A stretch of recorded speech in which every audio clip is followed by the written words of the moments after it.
Eve changed into what Claire thought of as a goth camo black pants, a black silk shirt with red skulls embroidered at the collar, and a black vest with loads of pockets that could hold things like stakes and crosses. As it turned out, just in case, Eve said, catching Claire's look. "What? Nothing," she sighed. "Just don't use them on Michael." Eve stopped for a second, stricken, and then nodded. She was still getting her head around it. Claire knew. Well, Claire was doing the same thing. She kept expecting to hear Michael's guitar downstairs.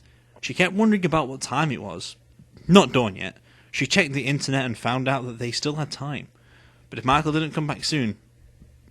The front door opened and closed. Eve snatched a stake from her pocket, wide-eyed, and Claire motioned to her to stay where she was, then sneaked carefully to the corner.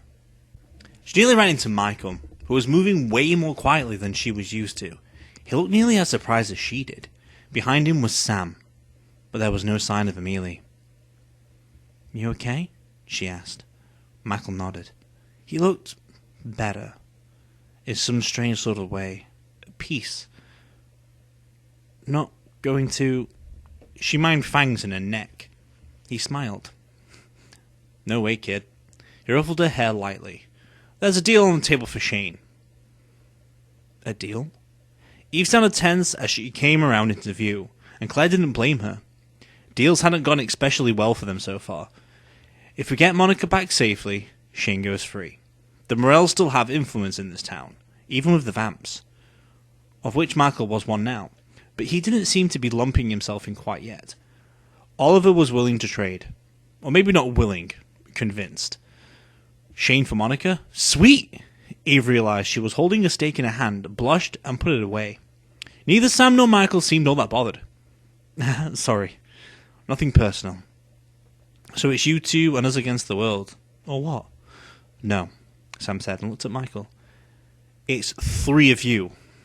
I can't go with you." "What? But you..." "I'm sorry." Sam honestly sounded like he meant it. "Amelie's orders. Vampires stay neutral. Michael's the only exception because of his agreement with Amelie. I can't help you." "But..." "I can't," he repeated, with emphasis, and sighed. "You'll get some help from the human community. That's all I can tell you. Good luck."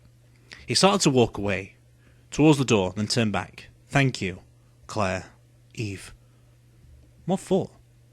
Sam's smile was suddenly luminous, and it looked just like Michael's. "You brought me to Amelie, and she talked to me. That counts." There was a story behind that, Claire was sure. Full of heartbreak and longing. She could see it, for a second, written all over his face. Amelie? He loved Amelie? That was kind of like loving the Mona Lisa. The painting, not the person. Presuming Amelie even had enough emotion in her to feel something from Sam for Sam these days. It may be one she had. Wow.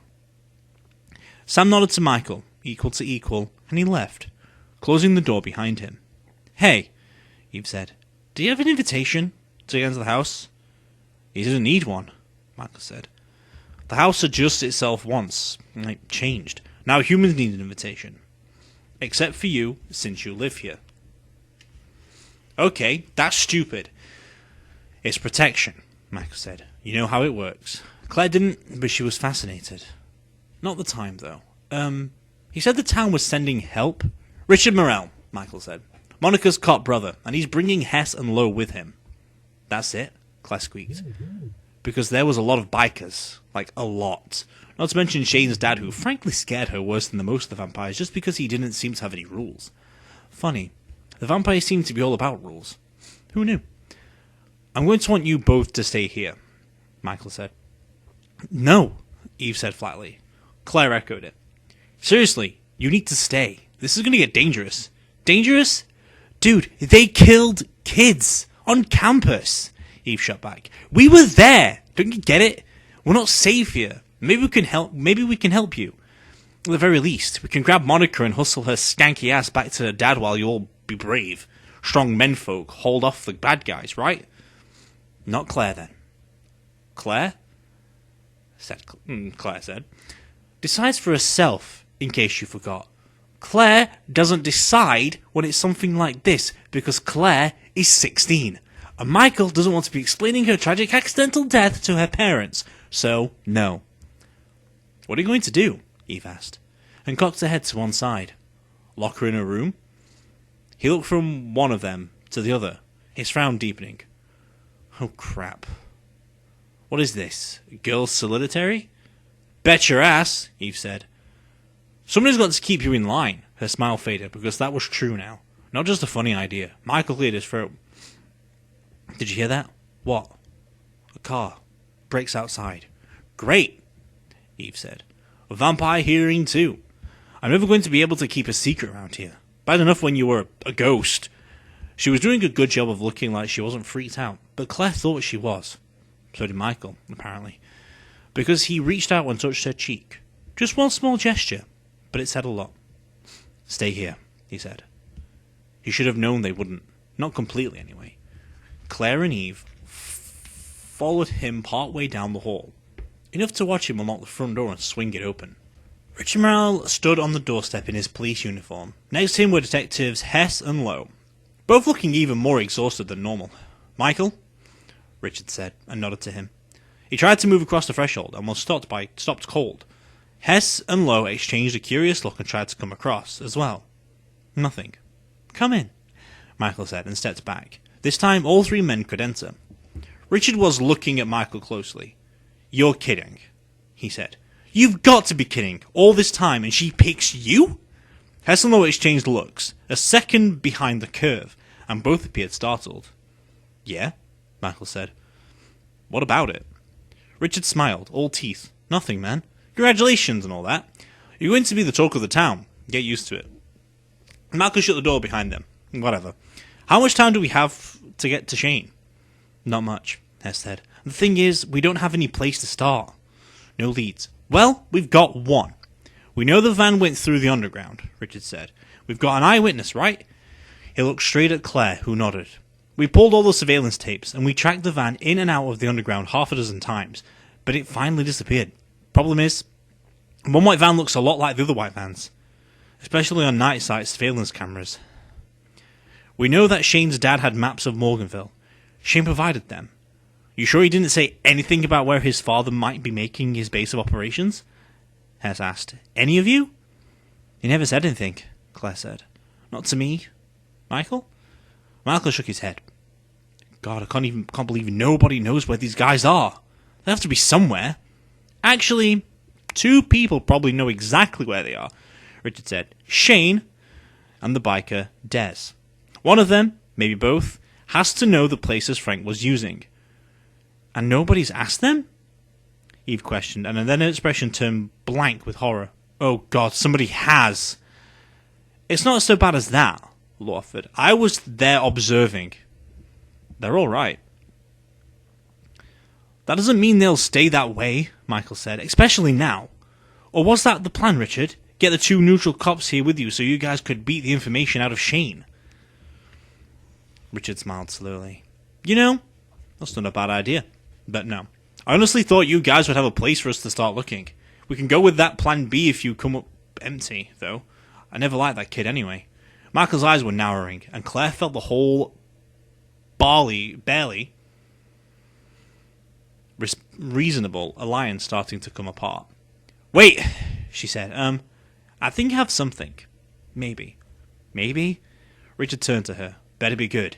It's your boyfriend on the line, and if anything happens to my sister, I swear I'll torture him myself. Claire looked at Michael, then Eve. I saw him, she said. Shane's dad. He was in Common Grounds. He was what? In Common Grounds. It was the same day I met Sam for the first time. I wonder what he was doing there, but Richard interrupted her, grabbing the neck of her t-shirt and hauling her forward. Who was he talking to? Who? He shook her. Hey! She smacked at his hand, and to her surprise, he let go. He was talking to Oliver. Silence. They all stared at her, and then Hess put a hand to his forehead. Then Lowe said, Whoa. Hang on a second. Why would the fearless vampire killer be talking to Oliver? He knows, right, who Oliver is? What Oliver is? Claire nodded. Shane must have told him. He knows. And Oliver knows who Frank Collins is, Hess said. He'd know him on sight. So we've got two mortal enemies sitting down together, and we don't know why. When was it, Claire? Right before Brandon was killed. Another silence. And this one was deep. Lo and Hess were staring at each other. Richard was frowning. After a long moment, Lo said slowly, anyone want to take a bet? Spit out, detective, Richard said. If you know something, say so. I'm not saying I know. I'm saying about $100 that says Oliver knew all about Frank Collins rolling back into town, and he used Frank to get rid of the troublemaking, child-molesting bastard who'd outlived his usefulness. Claire asked, why didn't he just kill him if he wanted him dead? Vampires do not kill each other. They just don't. So this way, he and Frank both get what they want. Oliver gets Morganville in chaos, and me losing control, and I heard about the attack on her downtown. Maybe Oliver was hoping they'd take her out, leave him in charge. Brandon was probably a small price to pay. He paused for a thought. I'm guessing here, but I'll bet Oliver made Frank a whole lot of promises he never intended to keep. Brandon was a sign of good faith, to get Frank to commit. And holding on to Shane was insurance. No way would Oliver have let Frank keep on killing, though. Chaos is one thing. A bloodbath is another. How does this help? Michael asked. We still don't know where they are. Hess reached in his pocket and pulled out a folding pocket map. A Morganville map. It was marked in grids, color-coded. Yellow for the university, pale red for the human enclaves, blue for the vampires. The center of town, found a square, was black. Here, he said, and walked to the dining room table. Michael moved his guitar case out of the way, and Hess spread the map out. Travis, you know who owns what near the square, right? Yeah. Lo leant forward, fished some reading glasses out of his coat pocket, and looked closer. Okay. These are warehouses here. Valet Kosmov owns some of them. Most of these belong to Josephina Lowell. Anything owned by Oliver down there? Why down there? Lo asked. You want to answer that one, Officer Morrell? Hess asked. Richard edged to consider the map, and marked out something with his finger. Underground runs right through there, right through here, he said. This is the only area of the underground where we didn't see the van come and go. Which tells you what? Hess asked. Crap. They were faking the video. Showing us where they weren't. Sending us all over town. And hiding where they were. Richard looked up at Hess, then Lo. Oliver's warehouses are off of Bond Street. It's mostly storage. Gentlemen, we've exactly... Hess consulted his watch. 52 minutes. Let's get moving. They all moved to the door, and it was going fine until Richard Morrell glanced at Claire and Eve, put his arms up like a barricade, and said, Oh, I don't think so, kids. We've got a right to... Yeah, I'm getting all choked up about your rights, Eve. You stay here.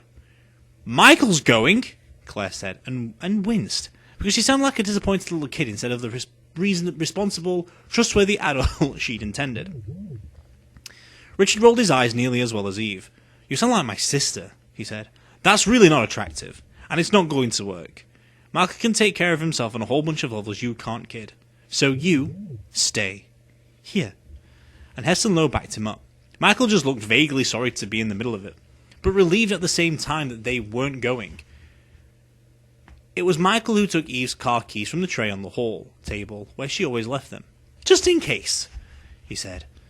Dropped them in his pocket. Not that I don't trust you or anything, just that I know you never listen to me. He slammed the door on Eve's frustrated cry. And that, Claire thought, was that.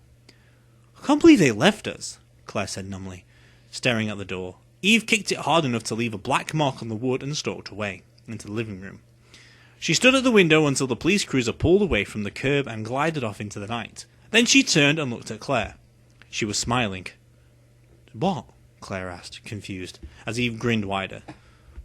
Are we happy about getting left behind? Yes, we're happy, because now I know where they're going, Eve said and reached in her pocket. She pulled out a second key ring and shook it with a merry metallic jingle. Now I've got a spare set of keys. Let's go save their asses. It was a good thing the Morganville police force was otherwise occupied, because Claire thought that Eve probably broke every traffic law that was in the books. Twice. She couldn't bring herself to open her eyes very often. Just peeks every other block or so. but it seemed like they were going very, very fast, and taking corners at speeds that would have given the driver's ed instructor a heart attack. Not much traffic, at least, in this pre-dawn darkness. That was something. Claire supposed. She clung to the stiff aftermarket shoulder belt as Eve screeched the black Cadillac through a hairpin right-hand turn, then another, and into one of the storm drain tunnels. "Oh God," Claire whispered. If she'd been in danger of motion sickness before, it was 10 times worse than the tunnel. She squeezed her eyes tight shut and tried to breathe. Between the dark, the panic, and the closing spaces, it wasn't exactly her best rescue attempt ever. "Almost there," Eve said, but Claire thought she said it to herself. Eve wasn't calm either. That was not comforting. A left turn up ahead. "That's not a turn!" Claire yelped, and braced herself against the dashboard as Eve slammed on the brakes so the big car shimmied and sprayed shallow water as it skidded. "That's a dead end!" "Nope, that's a turn." Eve panted, fought the wheel, and somehow Claire had no idea how got the car to make the impossible corner with only a little bang and scrape up against the concrete wall. "Ouch! That's going to leave a mark." And she laughed, high and wild, and hit the gas again. "Hold on, Claire Bear. Next up, Crazy Town." Claire thought they were already there, actually. She lost track of the nauseating, twisty course they were following. In fact, she started to think that Eve didn't know where she was going at all, and was just making random turns hoping to find an exit, when suddenly the tunnel ended, and the car hit on an upslope, and they rocketed out into the open darkness again. "Bond Street," Eve said. "Home of upscale vampire shopping, fine restaurants, and... oh shit." She hit the brakes and brought them to a fast, complete stop that tossed Claire painfully against the restraints. Not that Claire noticed all that much, because like Eve, she was pretty much horror-struck by what she was seeing ahead. "Tell me that's not the place," she said, because it was. The place was on fire. Richard Morel's police cruiser was parked at the wrought iron gates, its doors hanging open. The guys had bailed out fast. Eve moved the caddy closer, then shut off the engine, and the two girls looked in the dawning horror at the flames shooting out from the windows and roof of the big stone building. "Where's the fire department?" Claire asked. "Where are the cops?"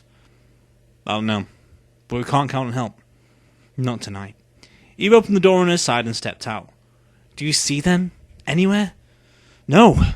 Claire finished as glass exploded from one of the upper windows. "Do you?" "We have to go in." "Go in!" Claire was about to point out how crazy that was, but then she saw someone inside the gates, lying very still. "Eve!" She ran to the gate and rattled it, but it was locked tight. "Up!" Eve yelled, and scrambled up on the raw iron. Claire followed. It was slippery and sharp, and cut her hands, but somehow she made it to the top, then dangled from the crossbar and let herself fall on the other side. She hit hard, and rolled clumsily back to her feet. Eve, who'd come down a lot more gracefully, was already moving towards the guy laying on the ground, who was one of Frank's guys, dead. Eve looked up at Claire wordlessly and showed her the blood on her hands, shaking her head. "He was shot," she said. "Oh God, they're inside. Claire, Michael's inside." Only he wasn't, because between one blink and the next, as Eve tried to rush into the open smoke-filled door, Michael plunged out of it, and he grabbed her and hauled her back. "No!" he yelled. "What the hell are you doing here? Michael!" Eve turned and threw herself into his arms. "Where's Monica?" "In there." Michael looked terrible, smoke-stained and red-eyed. Little burnt patches on his shirt. "The others went to get her. I had to come out. Vampires could be killed by fire." Claire remembered that from the list she'd made shortly after moving to Morganville. She couldn't believe he'd risked his just barely begun life to get as far as he'd gone. "Damn right you can't," Eve yelled. "If you go and get yourself killed for Monica Morel, I'll never forgive you." "It wouldn't be for Monica," he said. "You know that." They stared at the flames, waiting. Seconds ticked by. There was no sign of anyone. No Monica, and no cops either. The horizon was getting lighter in the east, Claire realized, going from dark blue. Twilight. Dawn was coming, and they were almost out of time to get Monica to Founders Square. If they could get her at all, if she was still alive. "Sun's coming," Michael shouted over the roar of the fire. Claire didn't ask how he knew. He'd known when he was a ghost. She figured it was probably the same time sense as the vampires. Made sense. It would be a survival trait, to know when to get under cover. "You need to get out of here," she yelled back. A thick, black billow of smoke belched out of the doorway and made her double over, coughing. They all retreated. "Michael, you have to go, now!" "No! At least get in the police car!" He pointed to it. On the other side of the fence, "Tinted windows! Wait here, I swear. I'm not leaving you!" The sun crested the far horizon in a tiny slither of gold, and where it touched him, Michael's pale skin started to sizzle and smoke. He hissed in pain and slapped at it. A pale, licking flame took hold in his hand. Claire and Eve screamed, and Eve tackled him into the shadows. That helped, but not much. He was still burning, just more slowly. Michael groaned and looked like he was trying not to scream. "Claire!" He tossed her the car keys. "Ram the gate. Get it open. Do it. But your car. It's just a freaking car. Come on, move it. We'll never get him over the fence." Claire scrambled back over the slick, warm iron of the fence, slicing her hands on 2 or 3 more places, and barely felt the impact when she fell this time. She was up, running for the caddy. Then she changed course, threw herself into the driver's seat of the police car, and started it with the keys hanging from the ignition. This had to be some kind of crime, right? But in an emergency. She backed it up almost to the end of the block, put the car in drive, and pressed the gas pedal to the floor. She screamed and managed to hang on to the wheel somehow as the gate rushed up at her. There was a bone-jarring crunch, and she slammed on the brakes. The gates flew open, bent and mangled, and the police car gave a roar and died, sputtering. Claire got out and opened the back door as Eve rushed Michael towards her. Michael dived in, and Claire slammed the door behind him. Eve was right. The windows were heavily tinted, probably to protect vampire cops from the sun. You'd be okay in there, Claire hoped. "What about the others?" she yelled at Eve, who shook her head. They both turned to look at the warehouse, which was fully on fire now, shooting flames 20 or 30 feet into the morning sky. "Oh God. Oh God, we have to do something." Just then, 2 figures staggered out of the side door, bathed in black smoke, and collapsed to the pavement. Eve and Claire dashed to them. For a second, Claire didn't even know who they were, so blackened where they be smoke. And then she recognized Joe Hess under the grime. The other one, Travis Lowe. They were both coughing and retching up black stuff. "Get up!" Eve ordered, and grabbed Hess's arm to drag him away from the building. "Come on, get up!" He did, weaving badly, and Claire managed to get Lowe to do the same. They made it about halfway to the police car, and then Lowe sat down in the open parking lot, coughing his lungs out, gasping. Claire crouched down next to him, wishing she could do something, wishing the damn fire department would come. Wishing. "We're too late," Eve said. She was watching the sun climb over the horizon. "It's dawn. We're too late." Hess gasped. "No. Not yet. Richard had Monica." "What? Where?" Claire spun to look at him. Hess was nearly as badly off as his partner, but she was able to form words, at least. "They're still alive?" "Should have been right behind us," Lowe wheezed. Claire didn't think about it. If she'd given herself time, she would have talked herself out of it, but her brain was on hold, and all of this was instinct. It wasn't just that there was still hope to save Shane. It was that she couldn't leave anybody to die like that. She just couldn't. She heard Eve yelling her name, but she didn't stop. Couldn't stop. He kept running until she was in the smoke. Then she dropped to her knees and crawled into the hot, suffocating darkness. She fled with her hands, trying to find something, anything, and kept her eyes tight shut. She could barely breathe. Even close to the ground, and every breath she did manage to take was tainted and toxic. More harm than good. Okay, this was a really bad idea. She didn't dare crawl too far. In the chaos and darkness, she'd never find her way out again. Something fell near her with a huge crash, and fire roared overhead. Claire went flat on the floor and curled into a ball. Then, when she wasn't roasted or crushed, forced herself to keep moving. 1 minute. 1 minute and then straight back out. She wasn't sure she could survive a minute in here. Her searching fingers brushed cloth. Claire opened her eyes and was instantly sorry, because the smoke burnt and stung, and she couldn't see a thing anyway. But she had her hand on cloth, and yes, that was a leg. A pant leg.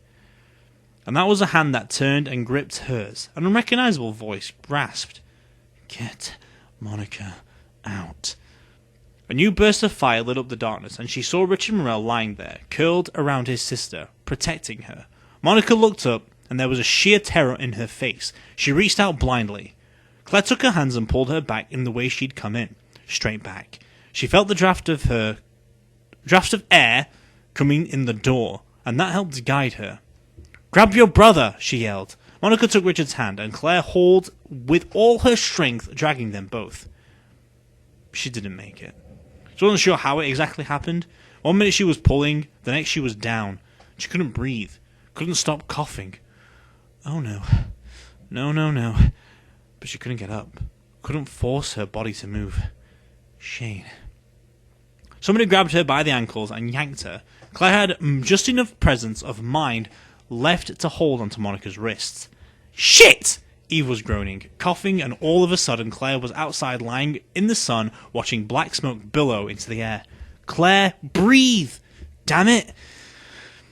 It wasn't so much breathing as hacking up a lung, but at least air was moving in and out. She heard someone else coughing next to her and raised her head to see Monica on her hands and knees spitting out black phlegm. And now Eve was dragging Richard Morel out by his feet. Eve collapsed next to him, coughing too. And somewhere on the distant edges of the fire's roar, as if somebody had flipped a switch, Claire heard sirens. Oh, now they were coming. Perfect. Someone's tacked dollars at work. Even if it wasn't hers.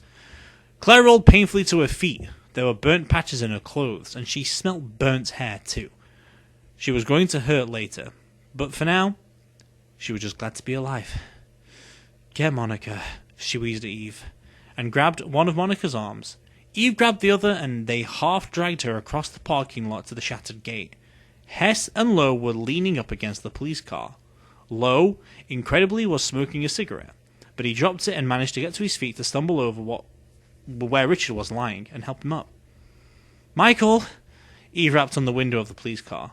Claire blinked her watching eyes. She could just barely see his shadow through the tinted glass. "Move over!" Eve opened the back door carefully, making sure he was out of the dead direct sun, and loaded Monica into the back seat, then got in with them. Monica made a groan of protest. "Oh, shut up already and be grateful." Claire went around to the front seat, got in, and asked blankly, "Who's driving?" Richard Morel slid in between the wheel. "Joe and Travis will stay here," he said. "I'll bring you back for your car. Everybody, hold on." As Richard backed the car out and then accelerated towards Founders Square, lights and sirens going, Monica managed to get her first coherent words out between coughs. "Claire! Bitch!" Her voice sounded raw and hoarse. "You think this makes us friends?" "God, no," Claire said. "But I think you kinda owe me." Monica just glared. "I'll call it even if Shane walks away." Monica coughed again. "You wish." Hello everyone, thank you for listening to the audio file or audio reading I've done of a Rachel Kane book. I'm putting this in there, so if you want to skip past this bit and move on to the next video, that's fine by me. This is just like a cancer plug, because I want to do this, as well as also I have to do this, because the thing you've just listened to is illegal for me to do without having a charity case behind it, which I feel I don't want it to be like a situation like, oh, I'm only doing this for the sake of cancer, which I'm actually doing this for the sake of cancer, but I did cancel this series a long time ago. It came to my recent attention that I should redo this in a better format, and I feel like now is a perfect opportunity to actually restart this in the worst possible way. Back in 1st of November, back in 2020, Rachel Kane sadly passed away to a rare bone cancer called sarcoma. Now, in the description below is going to be a link that you can It's going to be a link so you can support the research into helping people survive and defeat sarcoma bone cancer and soft tissue cancer cells and all that stuff. So that's just going to be in the description right there down below. It is in pounds for those American ones, but obviously PayPal and all the research still goes to the same thing, because once it's been cured, once they found a cure for it or found an easier solution for it and stuff like that, it does get sent around all around the world, because everyone works on the same thing all over the world. It's just that this charity is based in UK. I live in the UK, so it still goes to the same goal to beat sarcoma for a long time, and I feel like this is the best opportunity to work with it for any Rachel Kane books that we do during the Morganville series or any future series that we do. Obviously, this is even going to be in the future series if we do them. So any book that we do by Rachel Kane is going to have this at the end, just to plug a little bit of a cancer support for people with sarcoma, because it is a rare cancer, and there is not a very good survival rate. So just putting that in there to help people or to support the issues that are out there, because I'm not going to get any money from these videos at all, even in like the present one. I'm not getting any money of this recording, or in the future, if possibly I do. But this is not what I'm about. This is all about for what Rachel Kane succumbed to in the end. So hopefully that as a team together we can beat sarcoma and end one of the cancers that are killing people, because no one likes that. But anyway, have a good day.